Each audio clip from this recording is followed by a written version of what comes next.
toda a nossa comunidade. Primeiramente, como o Rui mencionou, estão ouvindo bem? Com certeza. Tá bem?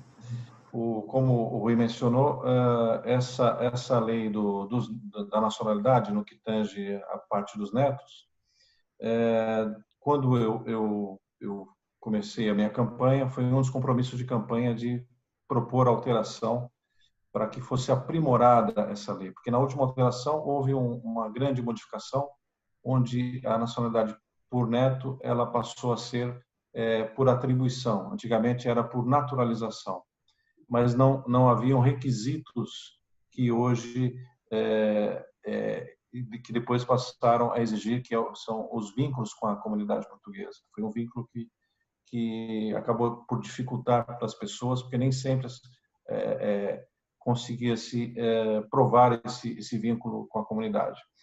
Até porque é um vínculo totalmente subjetivo. Uns conservadores entendiam que sim, que havia sido demonstrado o vínculo por alguns documentos que o requerente apresentava, e outros entendiam que não eram suficientes e acabavam por não aprovar. Então, o que buscou-se com essa alteração? Que houvesse um critério objetivo, como era anteriormente com a documentação que era apresentada, mas que houvesse um critério objetivo. E conversando no grupo parlamentar, inicialmente houve uma resistência muito grande, porque aqui em Portugal todos achavam que estava a correr muito bem a lei da nacionalidade nessa questão dos netos. E aí eu expliquei que não, que haviam essas questões. Depois de muita conversa, eles acabaram por aceitar que fosse elaborada uma proposta nesse artigo que cuida da parte dos netos, a atribuição da nacionalidade por netos. E até porque foi aproveitada, né? Fomos de carona numa alteração que trazia benefícios para as pessoas nascidas em Portugal, os menores nascidos em Portugal, também tem a questão das pessoas nascidas nas ex-colônias. Então, nós acabamos conseguindo propor essa alteração dentro dessas duas outras alterações, que era a proposta de 118 e 117, se não me engano. E aí foi proposta foi incluída essa parte dos netos, entre outros aprimoramentos. Foi em julho para votação essa lei, seria a nona alteração à lei da nacionalidade, da lei 37/81, e foi aprovada no plenário, e posteriormente foi encaminhada para o presidente da República para que fosse promulgada essa lei ou fosse vetada. E de uma forma até incompreensível, acabou sendo vetada em agosto. Esse veto veio em agosto, e ele vetou exatamente em dois, no artigo 3º, em dois, no número 4 e número 5, que diziam respeito à questão do casamento, né, que não tinha nada a ver com a parte dos netos, era a aquisição pelo casamento, onde era dispensado o requisito de vínculo com a comunidade e do prazo, perdão, para aquisição pelo casamento, que era de 3 anos, haveria uma dispensa caso esse casal tivesse um filho com a nacionalidade portuguesa. Então, ele entendeu que era injusto com os casais que não tinham filhos. E, na realidade, esse artigo já havia sido promulgado pelo próprio presidente em 2018. Então, esse já estava em vigor, essa parte. Então, nós não compreendemos, mas, enfim, respeitamos o ponto de vista, e foi devolvido o diploma para que fosse reponderado, nós chamamos aqui a reponderação do diploma. E aí foi feito depois uma reunião com os outros grupos parlamentares e chegou-se ao texto final, onde optou-se por eliminar esses dois números, o 4 e o 5, onde os dois tratavam dessa questão dos filhos, dos casais que tivessem filhos e haveria esse benefício. E hoje temos uma boa notícia que foi aprovada em plenário.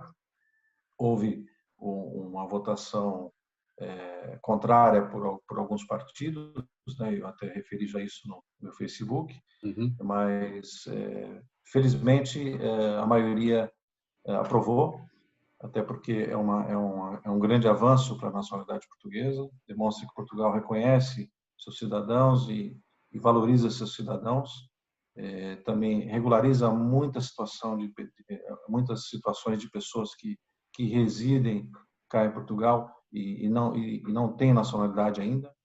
Então, ela traz justiça e aprimora a lei da nacionalidade.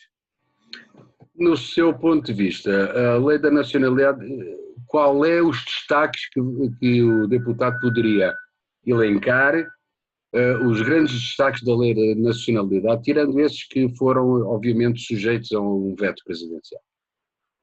Olha, eu acho que o principal seria para os menores nascidos aqui no território português. Acho que esse é o principal. Que segundo a ONU, o imigrante é considerado a partir de 1 ano de residência num país que não seja o país de origem dessa pessoa, que ela vai com intenção de migrar. Então esse 1 ano que é o parâmetro. Então reduziu-se para 1 ano, o que fica muito confortável para muitas pessoas que residem aqui em Portugal. E também tem um universo de pessoas que encontram essa situação e eu acho que isso é importante porque resgata a dignidade dessas pessoas, que elas ficavam aqui numa situação que não como se fossem pessoas excluídas mesmo da sociedade. Isso aí traz essas pessoas para a luz da sociedade. E esse, no meu ponto de vista, foi o ponto principal, porque ele equilibra o jus solis com o jus sanguinis, né, que são os dois critérios utilizados aqui no caso da lei da nacionalidade. Ele traz equilíbrio para a parte também dos netos, que é o jus solis, e nessa questão dos menores nascidos em Portugal. Enfim, ela é mais um avanço, né? E como já disse anteriormente, ela demonstra que Portugal valoriza seus cidadãos, valoriza as pessoas que vivem aqui e lutam por esse país. Deixa eu fazer outra questão. Os efeitos da lei da nacionalidade, eles têm foro retroativo, ou seja, eles serão aceitos para processos agora em curso ou não? Não, agora, depois de aprovada, ela vai para a publicação e é encaminhada para o presidente da República ele vai reanalisar esse documento, provavelmente deve promulgar, porque foi os dois números que ele apontou foram eliminados, então existe aí uma possibilidade muito grande de que seja promulgado.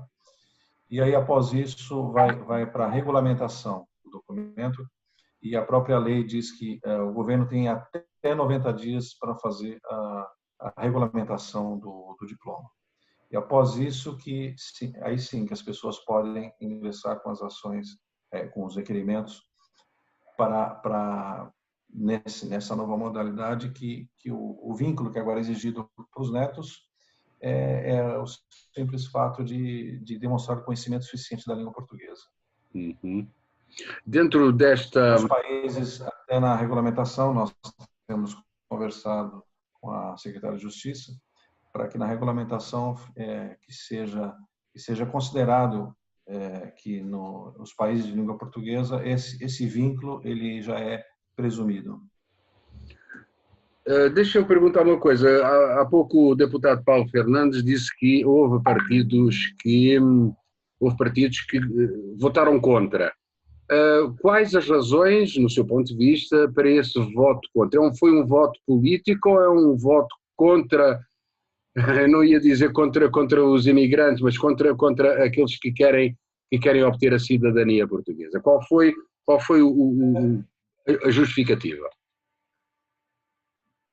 Pelo que eu pude perceber, até pelos discursos hoje de abertura, as declarações iniciais no plenário, existe uma grande resistência de conceder nacionalidade para essas pessoas que vêm a Portugal para viver, os imigrantes, e então eles têm uma grande preocupação que isso daí abra muito a, as portas de Portugal para a imigração, e o que não é meu entendimento, porque se a pessoa vem para Portugal como imigrante, ela busca melhoria de vida, e se ela busca de forma lícita, isso daí é importante para o país, até porque precisa de pessoas para contribuir aqui na Previdência, para ter uma poupança nacional. São pessoas que vêm com a intenção de trabalhar.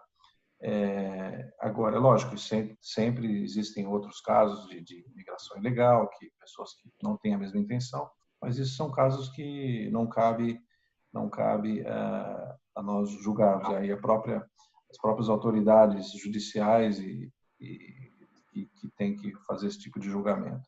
Mas a gente percebe que existe uma grande resistência por parte desses partidos, eu diria, os partidos mais à direita, né? Tanto centro-direita como direita mais à extrema, que foram todos os partidos que votaram contra a lei da nacionalidade.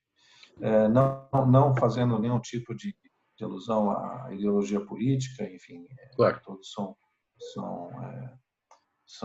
estão ali para defender os interesses de Portugal, mas é uma tendência de um certo protecionismo, e a gente percebe um certo movimento de xenofobia aqui em Portugal. Pode haver alguma relação, populismo também, tem uma onda de populismo, e isso daí acaba contaminando as pessoas, pode ter influenciado nessa votação, porque até partidos que não tinham essa característica acabaram assumindo essa postura.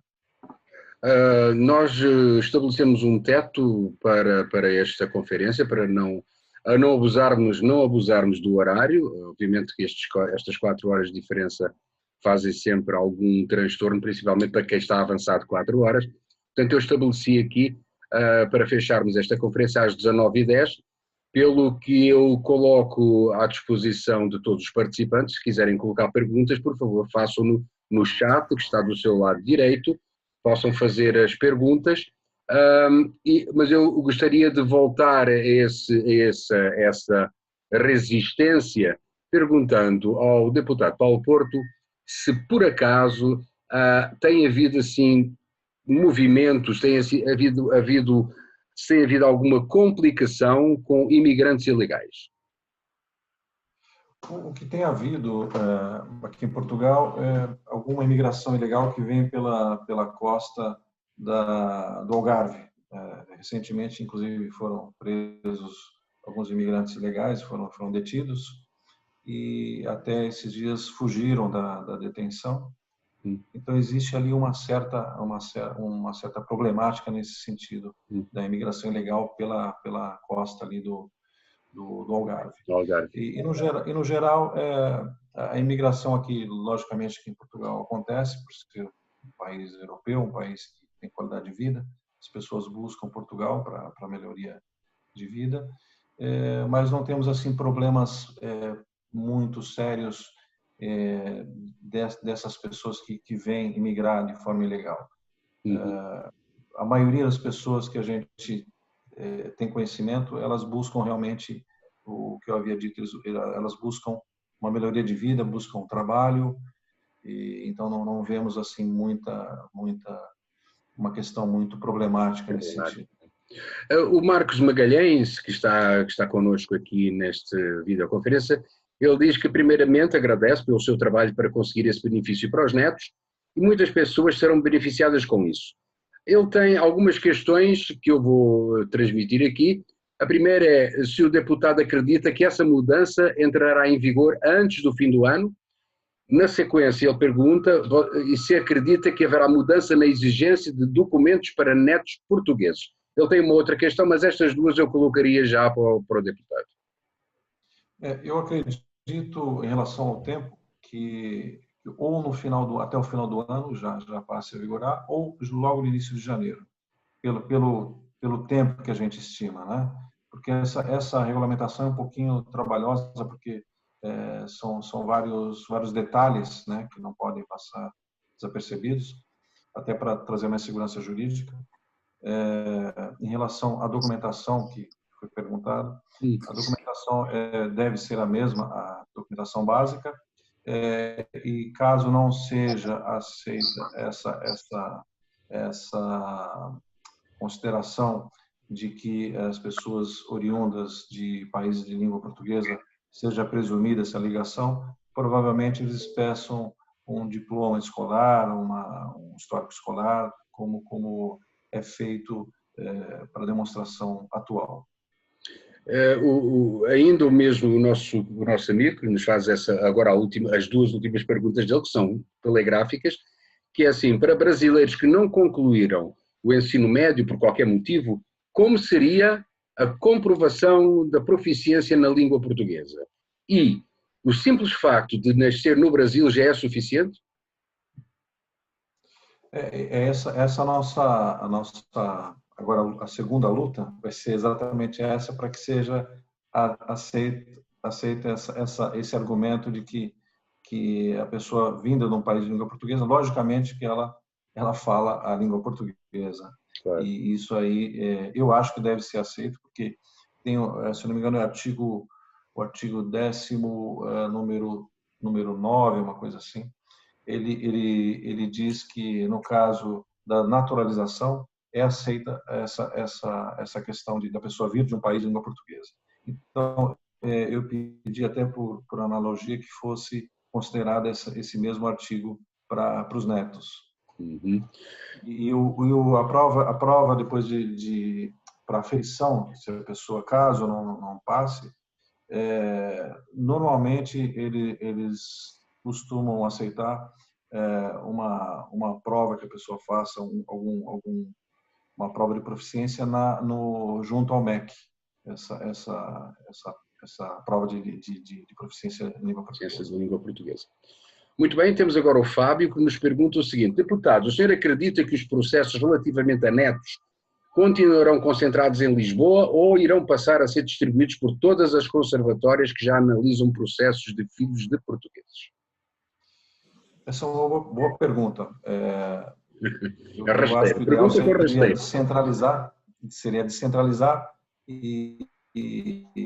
porque o critério é muito mais simples, é um critério como se fosse para filho, porque é só apresentar a documentação e provar a ligação.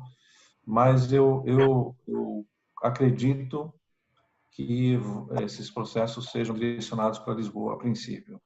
Vai ser concentrado. Porque ainda tem a questão que tem algumas questões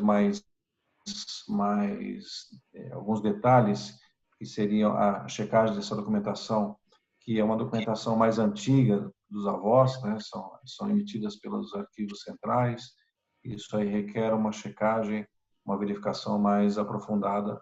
Então, por isso eu acredito que seja Lisboa mais capacitada por hora a fazer esse tipo de processo. A Patrícia fala o seguinte: o que dizer dos lusodescendentes, ou seja, brasileiros filhos de portugueses, que são cidadãos portugueses, que têm a cidadania e sofrem discriminação nas entrevistas de emprego por conta da pronúncia brasileira, do sotaque? É complicado, porque eu não veria como um preconceito. Eu vejo que eu passo por isso, porque eu sou o único deputado que tem sotaque brasileiro no parlamento. Eles olham com as pessoas olham com uma certa, assim, uma desconfiança, alguma coisa assim, do novo, né? Uma coisa do novo, que tem muitas pessoas chegando e devem pensar, olha, agora tem até um deputado que fala português com sotaque do Brasil e tal. Mas eu não vejo por esse aspecto de preconceito, eu vejo mais com um certo receio de que estão chegando mais pessoas para buscar emprego, para ocupar vagas nas escolas. E existem essas pessoas que pensam dessa forma. Infelizmente, são pessoas que têm esse preconceito, mas não seria um preconceito de forma negativa, é mais de preocupação do que dessa forma de De discriminação. desconfiança, seria isso? Eu acho que é mais Mais uma uma questão de desconfiança, desconfiança. é mais uma preocupação e desconfiança do que a própria discriminação de preconceito, de racismo, E, alguma coisa do gênero.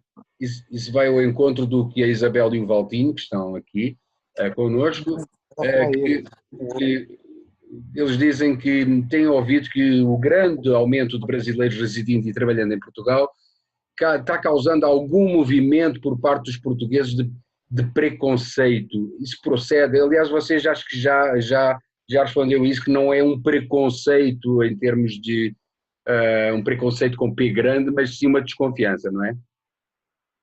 Sim, eu digo assim, lógico, não posso dizer que não existe preconceito. Existem pessoas preconceituosas aqui, como existe no Em qualquer Brasil, lugar do mundo, na claro. Espanha, em outros países. Mas não é uma coisa ostensiva, não é uma coisa, existe uma preocupação até de não haver nenhum tipo de discriminação nas entidades, no comércio, enfim. Tem até muitos funcionários que são brasileiros, são contratados para atendimento, porque eles dão até preferência para os brasileiros para atendimento, Isso. porque muitos vêm para cá já com uma certa especialização e alguma expertise nessa área do comércio e do atendimento.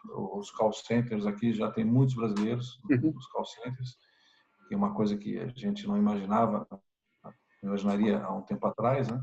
Uhum. Existe aquela coisa da proteção da forma que se fala, enfim.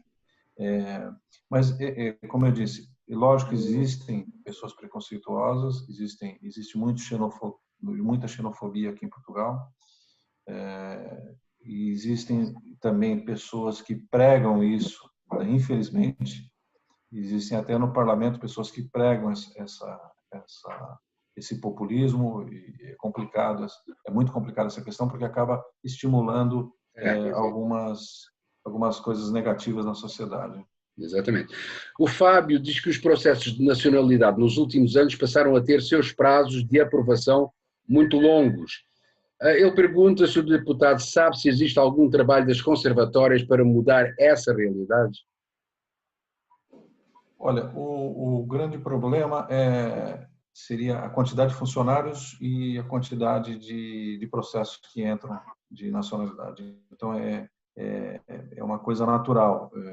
Mesmo com o número de funcionários, eles têm que dar conta de uma quantidade imensa de processos. E como não existem muitos concursos previstos, posso dizer até que ultimamente não tem havido concursos para essa área.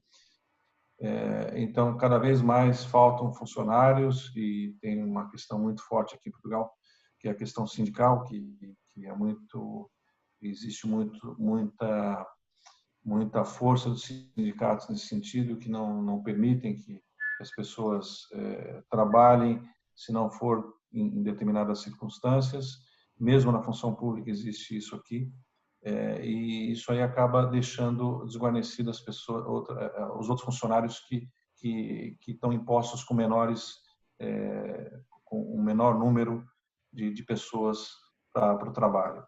E principalmente nas conservatórias de Lisboa, onde são concentrados vários processos, a gente pode verificar até pelo tamanho do prédio que é feita a triagem, que é feito o atendimento, e a quantidade de funcionários que tem ali, e a quantidade de processos que chegam ali, a gente até começa a pensar que seria até humanamente impossível dar conta de tudo aquilo, e eles acabam até conseguindo dar conta dessa quantidade de processos. mas o que tem buscado, que as conservatórias e o IRN têm buscado é tentar dividir até para algumas conservatórias que têm menos trabalho, eles acabam distribuindo os processos até de filho para essas conservatórias para que haja um atendimento mais ágil para essas nacionalidades. Mas a média, o prazo tem sido para casamento em média 2 anos e netos também 2 anos e meio, enfim, tem sido este o prazo pelo volume de trabalho e quantidade de funcionários. Está demorando 2 anos, cara. O jornalista Adão Geral pergunta se o deputado acredita que somente o facto de uma possível onda de pedidos de cidadania portuguesa terá sido o fator principal para que os partidos de direita ou de extrema-direita portugueses tenham votado contrariamente ao projeto, ou pode haver uma certa rechaça com relação ao facilitar a abertura dessas concessões?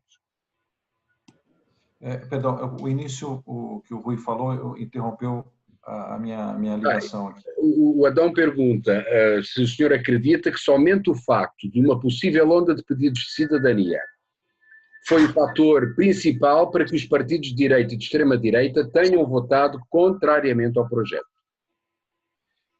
Eu percebi que a motivação dos partidos de mais à direita, tenham essa opção que eles fizeram por votar contra a lei da nacionalidade, foi exatamente a questão do jus solis. Não foi nem a parte dos netos. Eles até questionaram que alguns falaram que já estava bom, que não precisaria mudar, enfim.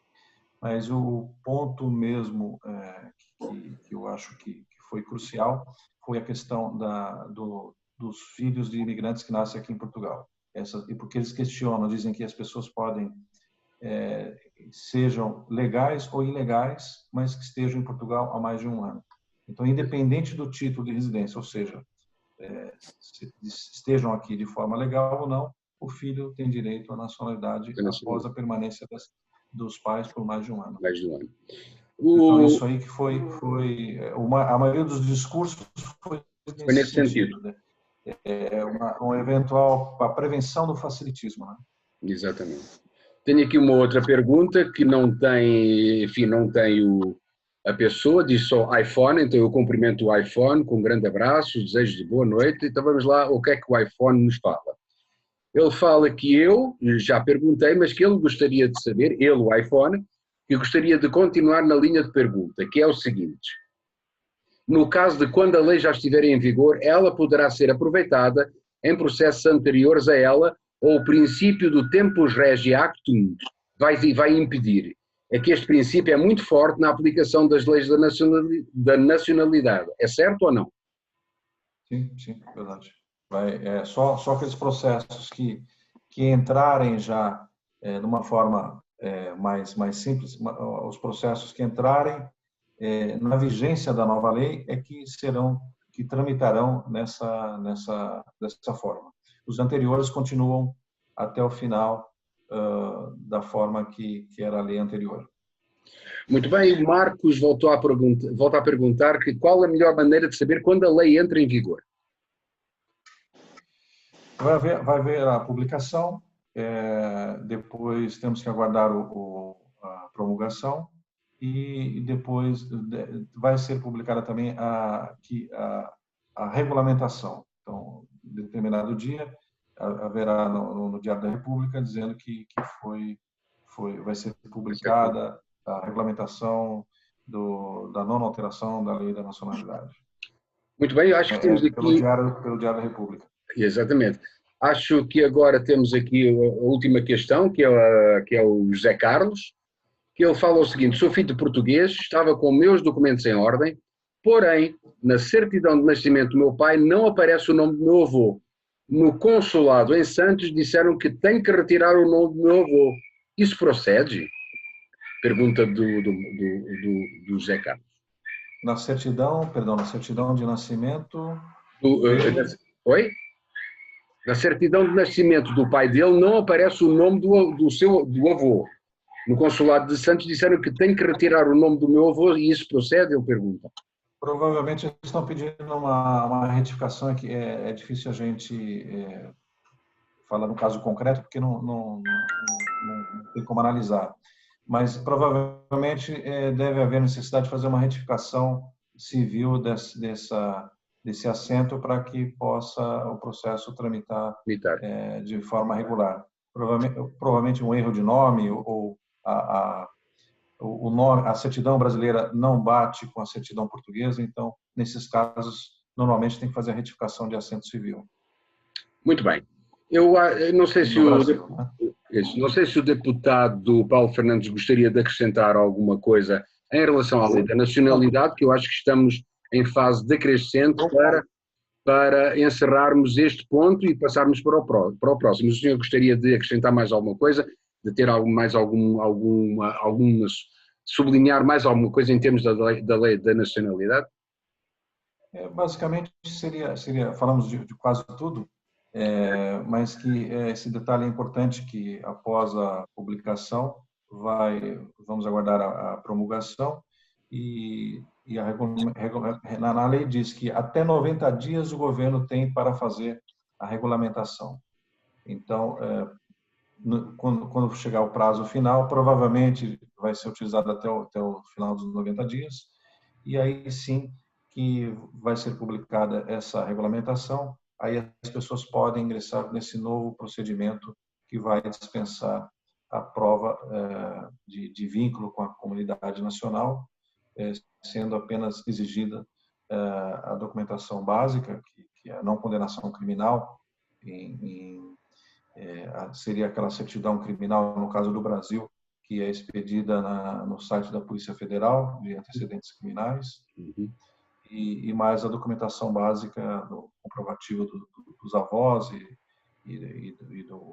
da pessoa, a própria pessoa, aquela certidão por fotocópia do livro apostilada, né? Os documentos brasileiros têm que ser apostilados para o documento de identificação da pessoa.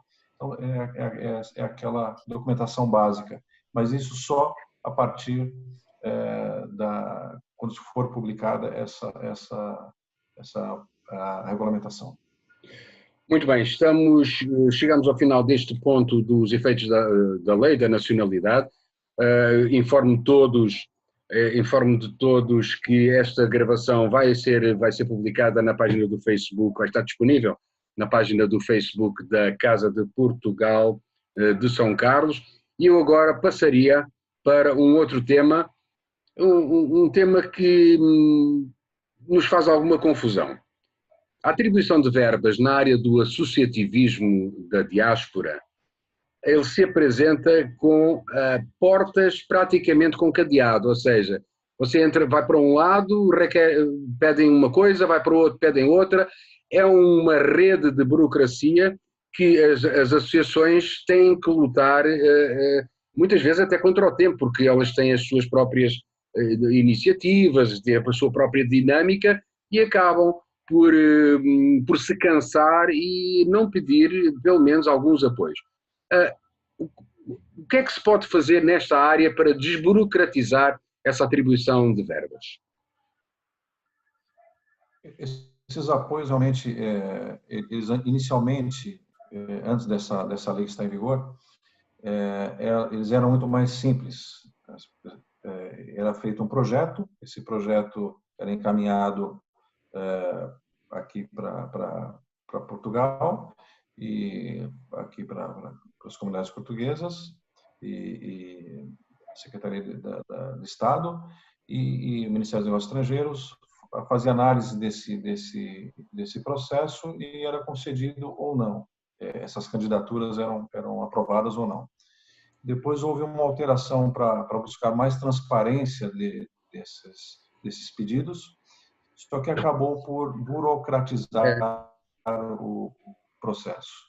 Isso daí eu posso dizer com segurança porque quando eu estava no Brasil, nós chegamos a pleitear alguns pedidos pela provedoria, quando eu fui provedor, e realmente os documentos eram muitos, a lista era uma lista até um pouco confusa, até porque alguns documentos têm um nome aqui em Portugal e no Brasil tem outro nome, enfim. Isso aí causava muita confusão.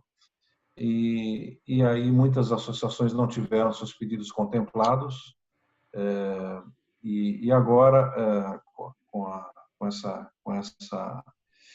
essa dificuldade que foi constatada, a Secretaria de Estado agora fez um pedido para que fosse alterada essa legislação, e já foi aprovada essa alteração da legislação. Simplificou o procedimento, porque às vezes a própria associação mandava a documentação e não sabia nem que estava faltando um documento, não era comunicada dessa falta de documento, e o processo era indeferido de plano, mas já depois de alguns meses, né?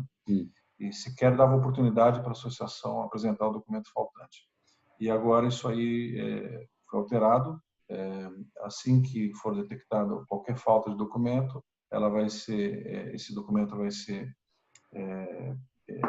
informado para a associação que esse documento falta, e o processo vai seguir regularmente, depois vai para avaliação, para ver se isso daí vai adiante ou não, se esse processo que ingressou vai adiante ou não.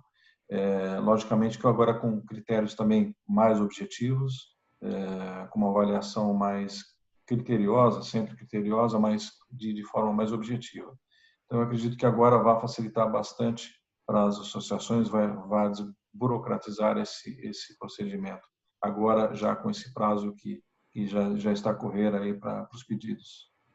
Muito bem, voltando um pouco, eu gosto destas videoconferências porque elas são um pouco dinâmicas, elas são dinâmicas, né? A gente vai à frente para um tema, mas depois volta atrás. Então, a Ana Cláudia Simão, ela pergunta em relação ao tema da lei da nacionalidade. Senhor deputado, corremos o risco de uma longa espera para que a regulamentação seja feita, como aconteceu na última alteração? Eu acredito que não, porque já havia um movimento para a regulamentação quando houve o veto. Então já estava em andamento, até porque nós, como deputados, podemos pedir esclarecimentos e podemos até cobrar para saber como é que estava o andamento, e quando eu fui verificar já estava sendo trabalhada a regulamentação quando foi devolvido o diploma com aquele veto político do presidente da República, né? Então, eu acredito que não deva demorar. Esse prazo que eu disse, ele é realista. Eu acredito que até o final do ano, no mais tardar início de janeiro, deva ocorrer essa regulamentação. Muito bem, vamos então agora passar para o último tema. É um tema quente, porque há várias notícias aqui no Brasil que estão dando conta dele, que é o problema dos trabalhadores consulares no Brasil. Um problema de pagamentos, um problema que acho que já se arrasta. Eu acho que é um problema que vem de 2013, se não estou em erro, de um anterior governo, do governo, creio eu, que de Pedro Passos Coelho, como primeiro-ministro, que os trabalhadores consulares recebem em euros, convertidos para reais, mas que esse valor não é acompanhado pela cotação. Ou seja, em 2013 o governo disse, não, o euro que eu tenho que pagar a vocês é 2,63, vamos supor, e vai ficar assim para o resto da vida, porque mesmo que o euro passe a valer 6 reais, vocês vão continuar a receber os dois. Este problema dos trabalhadores consulares aqui no Brasil, como é que está a decorrer? Por favor, me conta resumidamente esta história que está incomodando, obviamente está nos incomodando também, não é? Porque obviamente é um reflexo, digamos que a parte consular, ela representa Portugal. E se representa Portugal, temos aqui denegrir a imagem do nosso país. Então, conta-me um pouco essa história e qual é a situação que está neste momento, deputado. Na realidade, esse problema, que realmente é um grande problema, ele foi ocasionado em 2013, quando num determinado momento, quando o real ele estava valorizado em relação ao euro, houve uma opção, agora não se sabe por quem, se foi alguém que negociou isso ou não, mas na ocasião realmente era o governo Passos Coelho, era do PSD, e até, se eu não me engano, o secretário de Estado era o José Cesário, que hoje é deputado, nosso colega, mas houve uma opção por alguém, hoje ninguém sabe dizer quem, de que fosse fixado o valor do salário dos trabalhadores do Brasil, todo o Brasil, em reais. E na ocasião o euro estava cotado a 2,68, se eu não me engano. E aí foi fixado, todos os salários foram fixados nesses patamares. Acontece que depois de alguns anos o euro começou a se valorizar, o real começou a ser desvalorizado em relação ao euro, e os salários começaram a ficar logicamente defasados em relação ao que as pessoas recebiam, o que deveriam receber. Essa situação, desde o início, até quando eu estava em campanha, até o secretário de Estado era o José Luiz Carneiro, eu fui até o Ministério dos Negócios Estrangeiros, no prédio da Secretaria de Estado das Comunidades Portuguesas, para conversar com as pessoas responsáveis por essa questão, e foi verificado realmente essa situação que era verídica, que realmente o euro estava congelado naqueles patamares. E até então foram provocadas reuniões com o sindicato, e entre o sindicato e entre o Ministério dos Negócios Estrangeiros, a Secretaria de Estado das Comunidades Portuguesas, e desde aquela época vem ocorrendo reuniões com o sindicato, com a Secretaria de Estado, buscando uma solução para essa questão, porque existe alguns pareceres internos dos serviços do Ministério dos Negócios Estrangeiros que dizem que as decisões da Justiça brasileira apontam para que a pessoa que não possa receber em reais, e também o salário não possa ser fixado em reais, mas na realidade o salário pode ser fixado em euros, mas não pode ser pago em euros. Existe toda uma confusão nesse sentido. E aí os serviços se apegam nesses pareceres que foram dados na ocasião, e a Secretaria de Estado e nós também tentamos sensibilizar esses serviços para que, trazendo os pareceres até contrários, até com algumas decisões judiciais, dizendo que não pode, que realmente a pessoa pode receber em reais e o salário ser fixado em euros, para que não haja até uma redução real do salário, que foi o que aconteceu. E tudo isso está em negociação desde aquela época.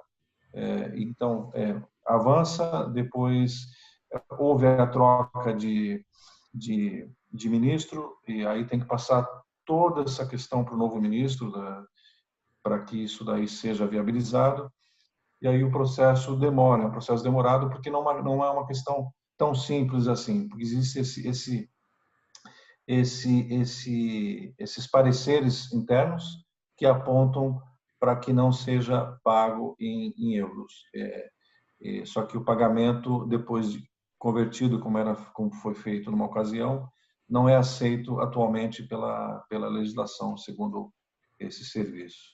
Então, ficamos nessa indecisão. Logicamente que a vontade da Secretaria de Estado é grande para que isso seja resolvido, a nossa vontade também é muito grande, só que, logicamente, o deputado tem um limite na sua atuação. Nós tentamos aproximar as partes, tentamos viabilizar e facilitar a comunicação, e até numa ocasião o sindicato nos procurou para fazermos uma reunião, e fizemos uma reunião já há algum tempo, e hoje mesmo de manhã nos reunimos com o Sindicato dos Trabalhadores para tratar novamente dessa questão. eu posso dizer que está em negociação, está em andamento, a conversa não foi encerrada, e eu acho que é muito importante essa continuidade do diálogo, porque se houver uma postura muito taxativa de rompimento dessa comunicação, aí sim que realmente o problema fica mais difícil de ser resolvido. Eu acho que o diálogo é a solução e está em andamento esse diálogo. Não é por falta de vontade da Secretaria de Estado, isso eu posso garantir, e nem por falta de vontade dos deputados da imigração que têm trabalhado nesse sentido e tem havido uma preocupação muito grande, não só pelos deputados da imigração, como todos os deputados do parlamento têm estado atentos a essa questão. Logicamente, é uma questão muito complicada. Tenho muitos amigos que estão nessa situação no consulado. Sou totalmente solidário a eles e espero que isso aí seja resolvido o quanto antes. E digo novamente que é uma questão que extrapola até as nossas competências, né? Embora até as pessoas confundam, mas você é do partido do governo. Sim, somos do partido do governo, mas somos do parlamento. Nós representamos as pessoas, né? O cidadão. Estamos no parlamento e não atuamos ali como governo, né? Embora sejamos do partido do governo. Então isso aí tem que ser separado e essa nossa vontade existe de resolver, mas temos as nossas limitações. Temos vontade de resolver, temos empenho e o que depender de nós vai ser feito. Muito bem, eu aproveito aqui a videoconferência para agradecer à Tatiana Sousa, a nossa secretária da diretoria, e à Carla, a nossa presidente do Conselho do Conselho Deliberativo. A forma como elas organizaram, elas estão por trás, estão nos bastidores, elas ficaram nos bastidores para organizar isso. Muito obrigado, Tati, muito obrigado, Carla. Eu deixo aqui no chat um espaço para mais 2 ou 3 perguntas que queiram fazer em relação à lei da nacionalidade, enquanto eu faço uma outra pergunta ao nosso deputado. Círculo fora da Europa, deputado, quais foram e quais são os principais problemas que você tem enfrentado no exercício deste mandato? Novamente quando você falou, cortou a imagem. Eu estou perguntando, enquanto deputado pelo Círculo fora da Europa, quais foram os principais problemas que você se defrontou e defronta ainda dentro deste seu mandato? Quais são os grandes problemas? Onde é que está o funil? Onde é que afunila? Nossa maior preocupação hoje é a Venezuela e o problema dos nossos cidadãos na Venezuela, que vivem na Venezuela e que também vieram para Portugal em situações complicadíssimas, e da África do Sul também, que passa por uma crise muito grande.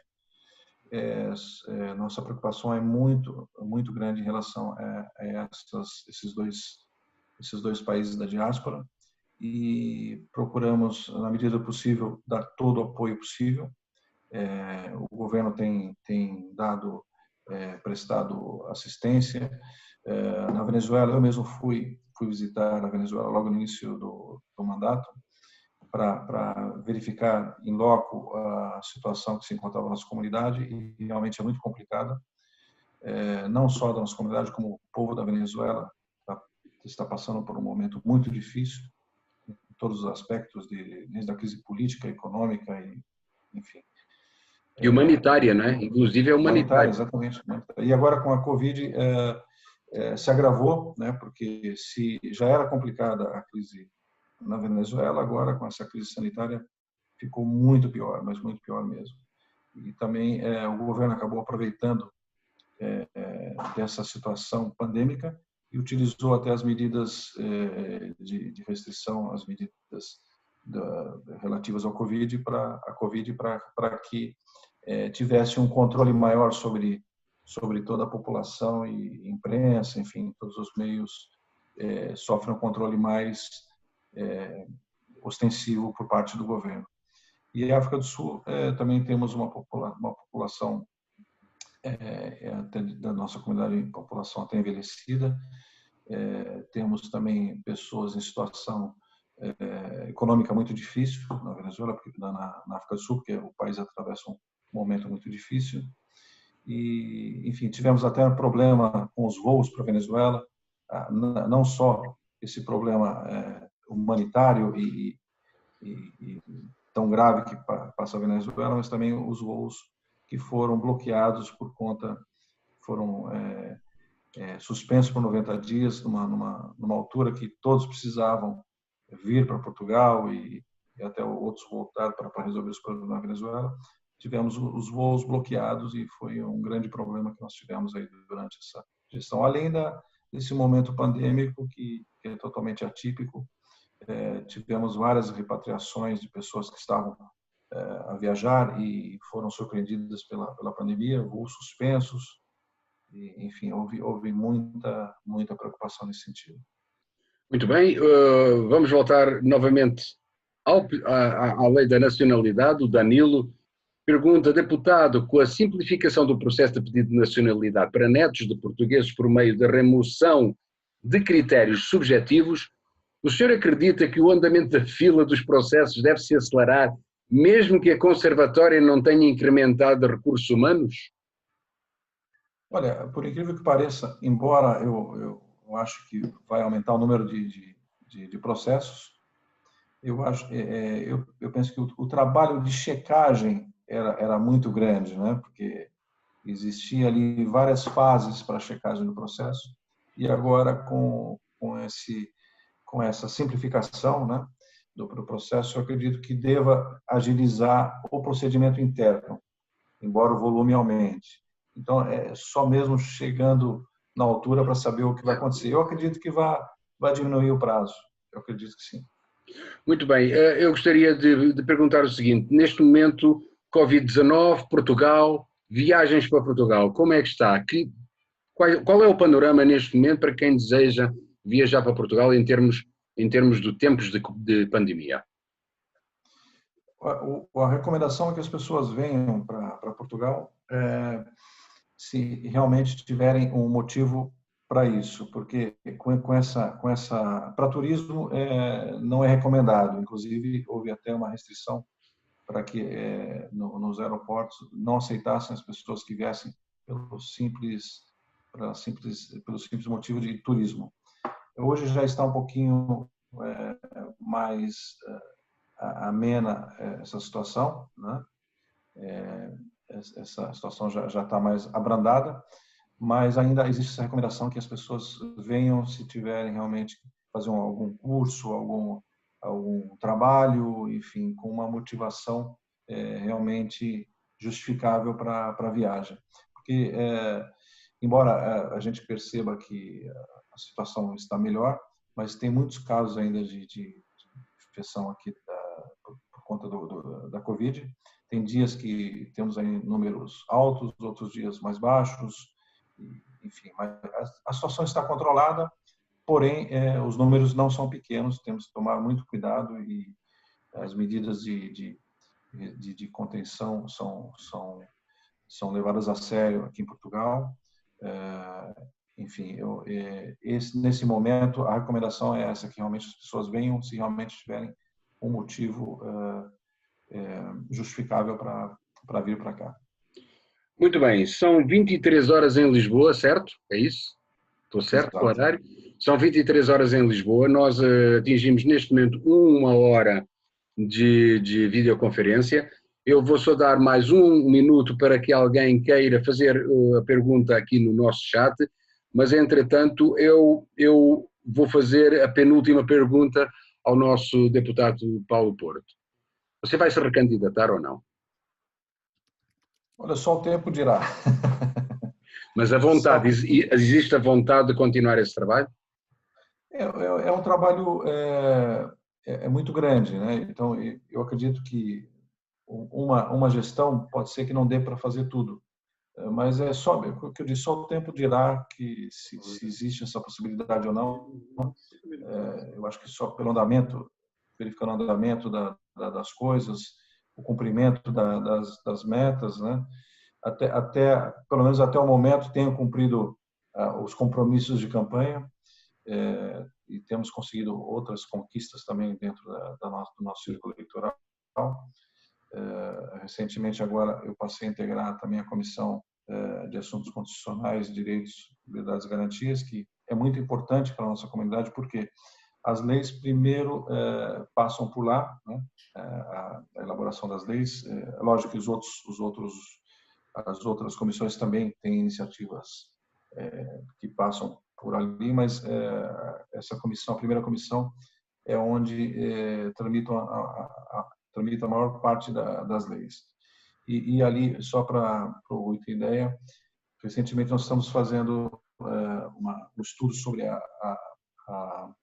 as eleições, né, como ocorreram as últimas eleições legislativas e as próprias eleições, as futuras eleições, e passou já na primeira comissão, logo no dia que eu entrei, uma alteração da lei eleitoral que está sob análise, e rapidamente já tínhamos algumas manifestações apresentadas para a nossa diáspora, e apresentamos essas manifestações, foram acatadas e já seguiram para uma análise mais aprofundada em relação a isso. Muito bem, temos aqui então, essa é a importância.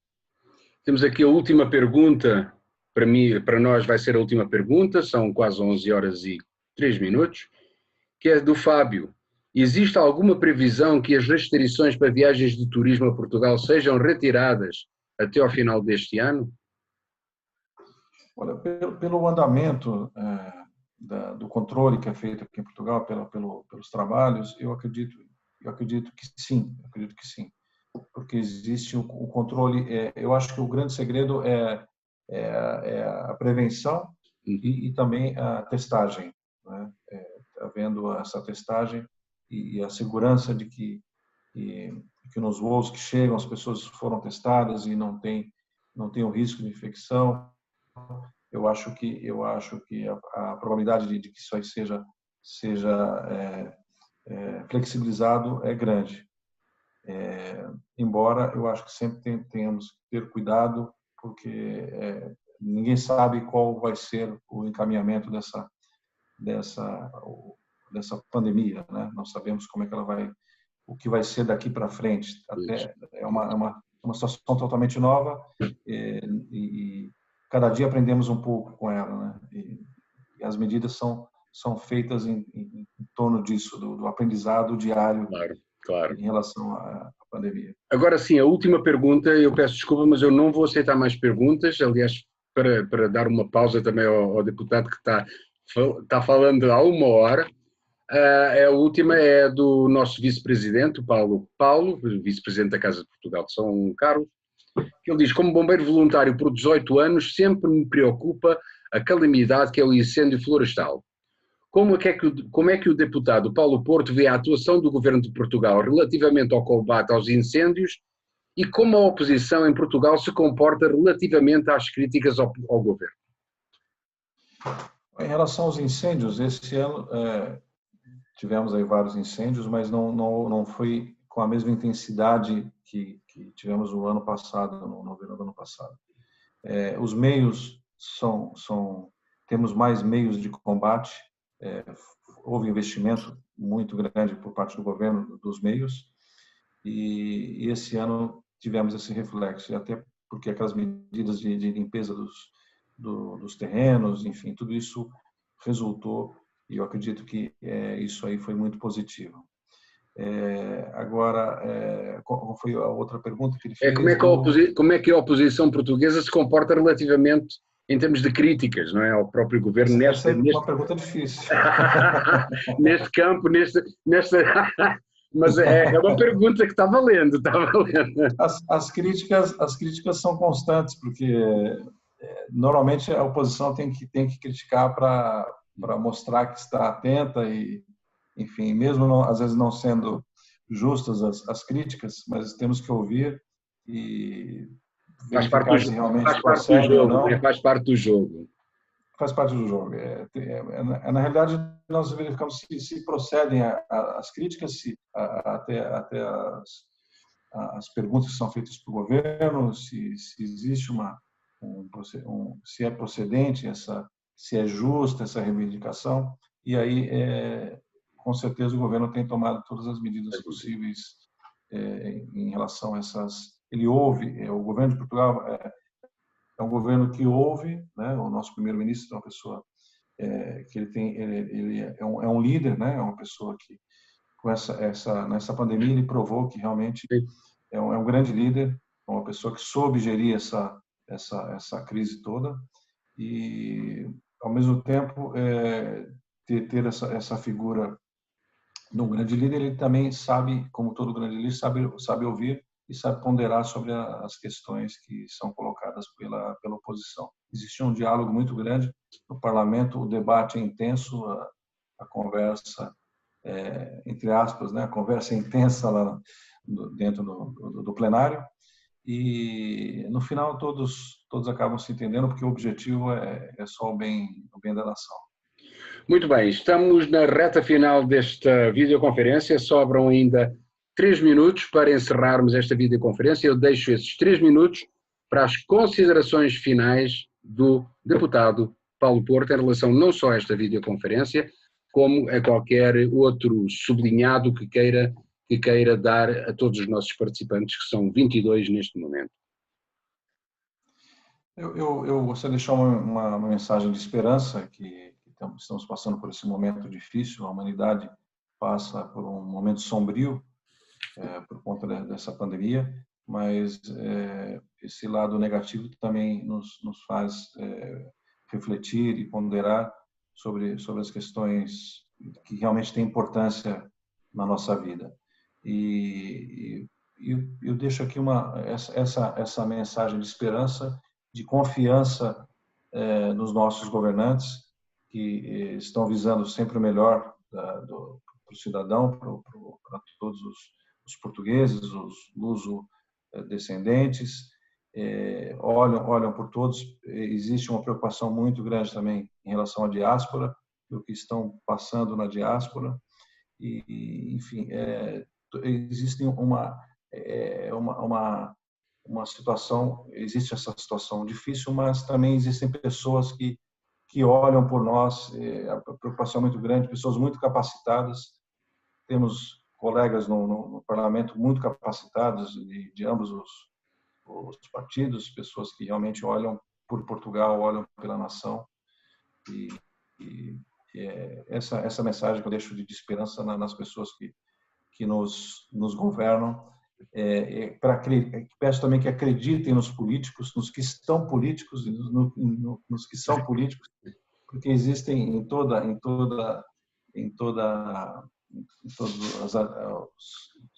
os níveis da sociedade, existem pessoas boas, existem pessoas que não são tão boas, mas sempre temos que confiar na humanidade e confiar nas pessoas, acreditar nas pessoas. Essa mensagem que eu deixo aos nossos queridos amigos do Brasil, da nossa diáspora.